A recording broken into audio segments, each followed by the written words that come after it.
sont les nouvelles façons de travailler? Alors, avant la pandémie, on était vraiment dans l'acculturation aux outils numériques. On était dans la transformation digitale. Avec la pandémie, nous sommes bien sûr dans la distance. Nous sommes dans le travail totalement remote. Après la pandémie, nous sommes dans l'hybride. On essaye de faire un petit peu tout. Et donc, ces trois étapes montrent bien que les outils ont progressé et que nos pratiques ont complètement changé. Aujourd'hui, nous travaillons différemment et au moins dans 4 directions. Déjà, au niveau des réunions. Les réunions, lorsqu'elles sont en mode numérique ou digital, sont bien sûr efficaces que s'il y a 3 éléments. Si elles sont rapides, moins de 45 minutes. Si elles sont énormément préparées en asynchrone, avant la réunion, après la réunion. Et si, chacun va pouvoir contribuer à un compte-rendu pendant la réunion qui sera collaboratif. La réunion est vraiment le cœur du travail pour de nombreux cols blancs. La deuxième façon de travailler, c'est bien sûr la communication. Alors dans la communication, on a déjà les mails.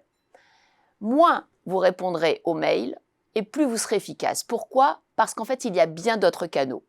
Privilégiez le SMS, privilégiez bien sûr la parole en mettant des messages sonores, privilégiez bien sûr les communautés où vous allez adresser votre message en fonction d'une thématique.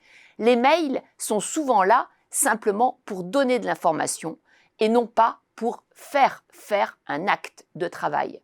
Donc, la meilleure des solutions, c'est de regarder 3-4 fois dans votre journée votre flux de mails et d'en dégager les 5 prioritaires sur lesquels vous ne pouvez pas faire l'impasse. Troisième nouvelle façon de travailler, c'est la communication interpersonnelle. Avec le numérique, il faut être direct, il faut être rapide.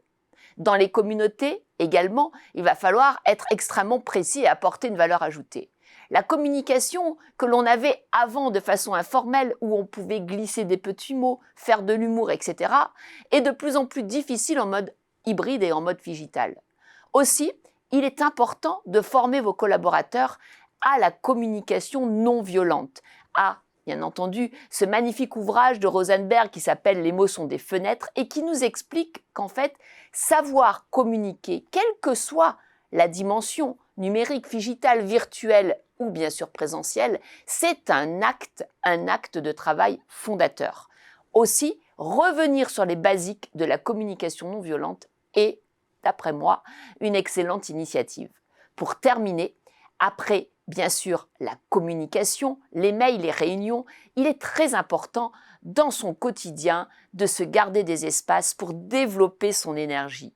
Pourquoi ? Parce qu'en fait, tout est fait pour la capter. Que ce soit notre présence sur les réseaux sociaux et le temps qu'on y consacre, que ce soit les réunions en team ou en présentiel, que ce soit bien sûr l'urgence dans laquelle on est sans cesse en fait happé, c'est important de pouvoir s'octroyer des pauses, au moins une toutes les 2 heures de 15 minutes, dans laquelle on va développer un switch attentionnel pour pouvoir redonner de l'énergie à son mental, à son physique, à son émotionnel.